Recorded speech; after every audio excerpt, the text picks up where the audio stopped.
Well, welcome to this short little intro. We're talking about a Dometic RTX2000 air conditioner that I'm fitting to a 6-wheel drive military Land Rover Ambulance that we've converted to a camper. This is going to be multi-parts, and it's going to be a little bit disconnected because it took me more than a week over the Christmas break. So, I hope you can cope with that. Let's carry on.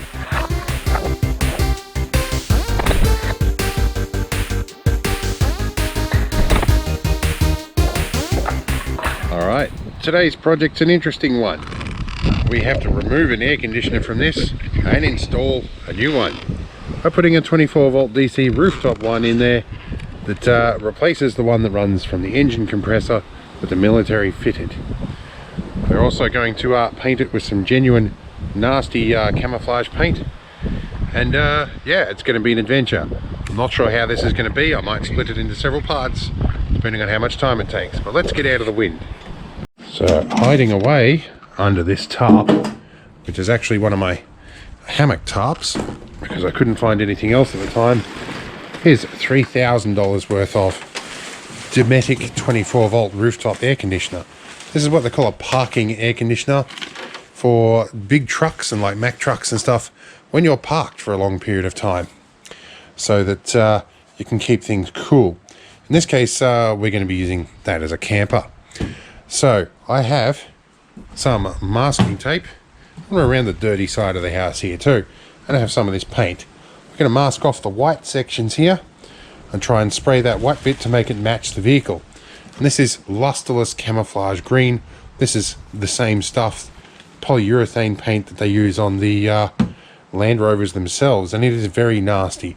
This stuff actually says for automotive and industrial use only, not for use by the general public, and among other things may cause central nervous system damage to kidneys or liver, and may be fatal if swallowed or enters airways. So I definitely have some good protection for that. It actually made me have flashbacks to my breathing apparatus training days.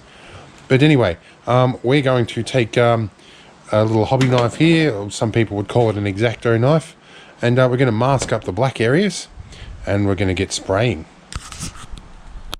Now, the first thing we need to do is peel this off, which says don't put it down this way up, the way up we have it.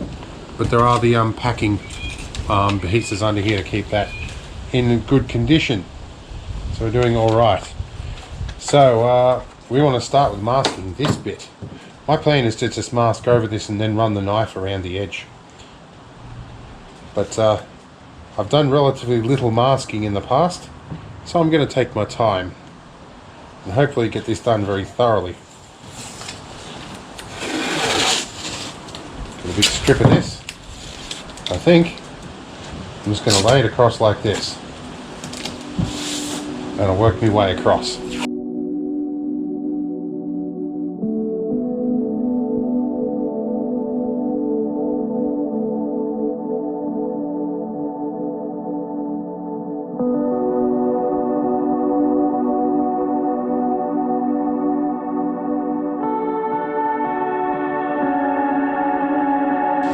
Alright, now we've got to do that side and then all around the others. I'll do that off camera, and then we might look at one of these sides.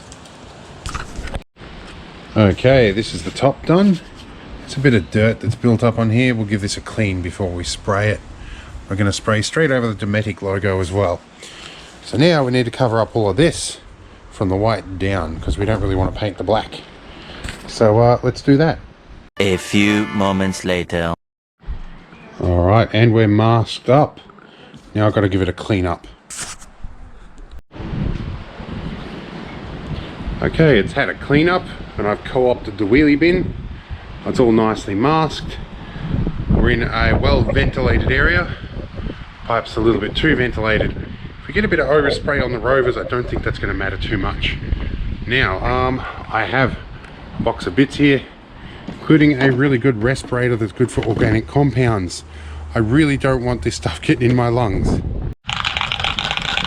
Now, yes, definitely like dimethyl ether, xylene, toluene, hexane, ethylbenzene, solvent naphtha, light aromatic. They put a scent in there, so if you do breathe it in, it smells nice. And trimethylbenzene. Although the light aromatic might actually be part of the chemical compound. It can be used in a couple of different contexts. Anyway, this stuff is supposedly very irritant to the skin. Now, and I should be wearing gloves, so if you're going to do this, wear gloves too. Anyway, let's get spraying.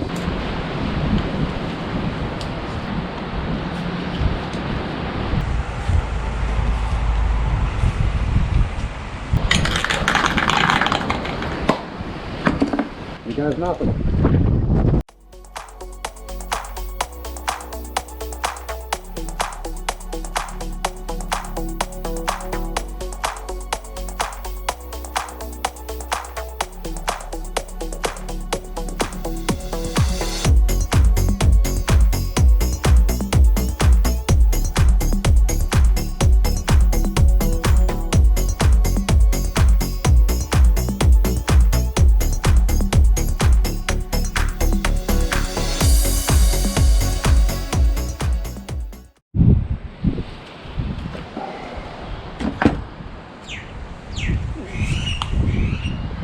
Alright, only bit of paint I got on me is this little bit here.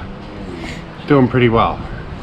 We're going to let this first coat dry for a little bit. And we're going to give it a gentle light coat because this is about 50 bucks a tin. And I'm still going to need another tin to do the top plate.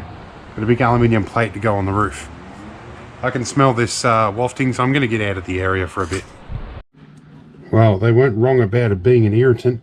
This is just a little bit of blowback from the solvent, and it instantly erupted into hives here. And it's happened on both arms. I gave my arms a bit of a scrub with the grit mitt soap, and it's certainly calmed it right down.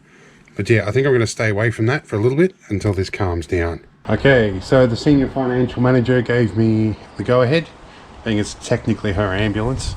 And so we're going to peel off all the masking.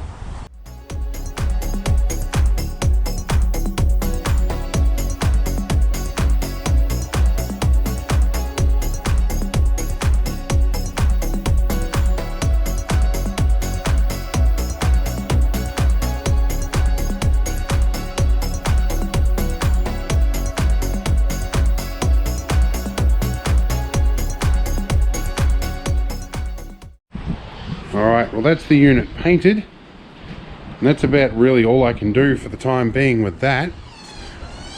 Magpies want food, excuse them.